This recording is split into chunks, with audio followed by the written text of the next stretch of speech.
What is up, guys? It's the Sound Alchemist, part of One Mind Syndicate, and today we're back at it to talk about everybody's favorite game, Warhammer 40k. In today's video, we start off a mini-series where we take a look at everything that Games Workshop has done for the hobby of 40k in this, shall I say it, unprecedented year. We've dealt with a lot of crazy events this year, but none as life-changing as the infamous pox of Nurgle, COVID-19. So without any further ado, let's dive into this video. So the worldwide pandemic did a number on life as we know it. I can go on and on about how life has been made miserable for many people, all the death and destruction it has caused for humans, and overall, just what a nuisance it has become. But we're not here for that, we're here for Warhammer 40k. And so let's talk about the damage it did for GW and for all of us hobbyists. So first of all comes shipping. Shipping was all screwed up. Online orders of GW product were backed up, and then even at a point in time, you could not order anything. Shipping was at a complete halt. This impacted the infamous launch of 9th edition, and more so, the new and amazing Indomitus box set. It left many gamers upset at having to wait up to 3 months for this epic release of brand spanking new Primaris units, as well as a conglomerate of new Necron units. So on top of all this, all Warhammer stores had to stop normal operations, meaning there could be no painting inside, no games being played at all, and there was a limit to how many people could be inside at one time. Now of course, this is all because of safety reasons, but it sucks if you relied heavily on your GW store to get your games of 40k in. So meaning, if you were brand new to the hobby and you had no friends within this hobby, and you relied on going to the store to play 40k games, this could mean that you have maybe 6 months to a year, or even more depending on where you're at in the world, to basically not play 40k at all. Your hobby has come to a complete stop, and if you can't even order the models, you're not going to have anything to do regarding 40k. Of course, there are YouTube channels out there that you can watch, but in terms of actually playing the game with some friends, you could not do that anymore within the confines of the GW store. So this was a huge backlash that I got from many players, but again, it's all for safety reasons. So until we can get Isha to whisper that cure to humanity, we just have to wait and be safe. Now I don't know about you guys, but unfortunately for me, 8th edition's last hurrah was a screaming mess because of the delay and awkward releases of the final Psychic Awakening books.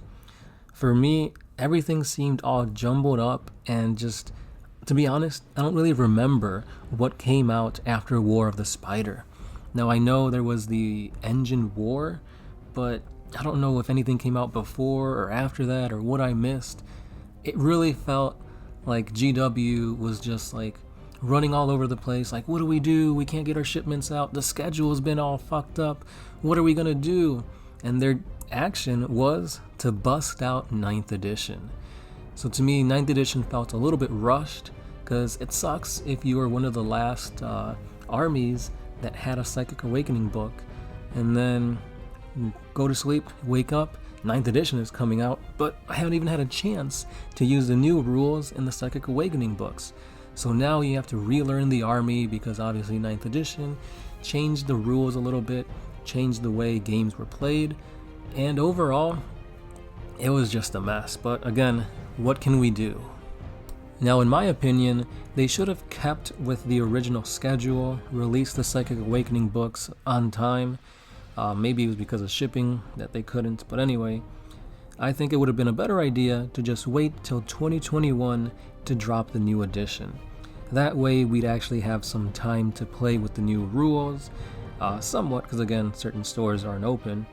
But anyway, this would give us time to kind of wait out to the COVID and then start with a brand new year, brand new slate with some awesome 9th edition and some awesome Indomitus models and box sets for a good change.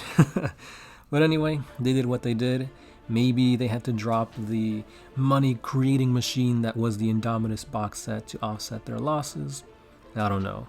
Maybe it was 9th edition is here to generate new players, a new craze to jump into 40k. But in my opinion, 40k is popular enough right now. It's never been this popular. But anyway, I don't know, it just felt rushed to me.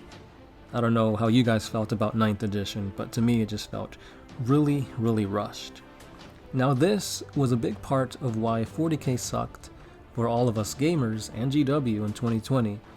But at the end of the day, COVID, we couldn't do anything about it. It's here, and we're just trying our best to make things as best we can. But the thing that really generated hate, that really was the worst that GW did, that's pretty much all their fault, in my opinion, and a lot of yours, is none other than the infamous Warhammer 40k app. If you guys are unfamiliar with the Warhammer 40k app, it is an app that GW has made that is going to be a time saver, and it's going to be easier instead of lugging all your books around. So it has the core rulebook, and as long as you purchase the codex, there's a code within the codex that you can put into your app that'll unlock all the rules and point values for your army in the app. So right then and there, it saves you having to carry the core rulebook, which is huge and heavy, and your codex, which if you're playing Space Marines, it's the biggest, the heaviest one. So overall, bookkeeping and tallying and creating an army is all confined in this app, which sounds amazing, right? And it should have been, because we all know that there's another app that does that I wouldn't say just fine, but it does that already. Battlescribe. Battlescribe is what every wargamer that I know uses, and it's great. It's got all the armies, all the point values, it's run by the community, and it's very convenient, very fast somewhat. Not a lot of bugs and glitches. It does happen, but it's not game breaking. Now, we thought, oh awesome, GW is making their own app, it's going to be more streamlined, everything's on there, it's official. But no. When it came out, it was a mess. GW was charging, I believe it's like $5 a month, so it's a subscription-based app. That already turned off a lot of players. As I scroll through the comments of videos talking about the app, you get a lot of comments like this. After buying the codex, painting the models, buying everything needed to play the game, they should have this app for free. Pass. I think I'll just lug the books.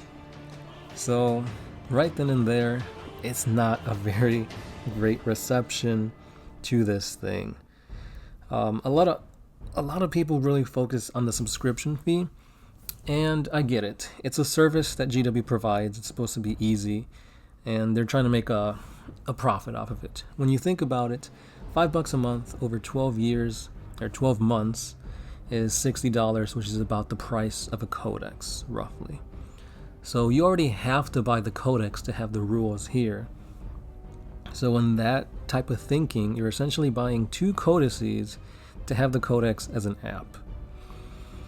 Yeah, that doesn't sound so good. Another comment here says that the app is useless as long as they're charging for the book and the subscription. Why would I ever bother with this app when I can look up and download the rules for free via Battlescribe?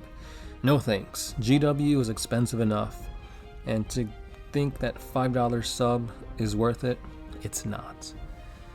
Again, another user who does not agree with this app. And it makes sense, because again, when you think about what this app is offering, and there's another app that does the exact same thing, why would you pay $5 for an unfinished product? Now, GW currently is doing a giveaway where if you download the app, they'll give you a month free, and during this month, you can create an army via their essentially army builder, and then you put that army on Twitter, and 5 lucky users are going to get a free army. Any model you want from an army. up to $1,000. So it's cool and all, but to think that they had to resort to this type of giveaway to get people to actually download their app and use it, I don't know. Like, it's a free month, and to me, just make it free. Like, you already have people spending tons on your models, on your paints, on your brushes, the rulebook, the codex. Like, shouldn't that be enough? Like, this app is to make things easier. If you're able to have all the rules for every army on here, people can look at it and say, oh wow, look at the Tyranid models, look at the Tyranid stats, these are really good, I should buy an army, I should make an army of this.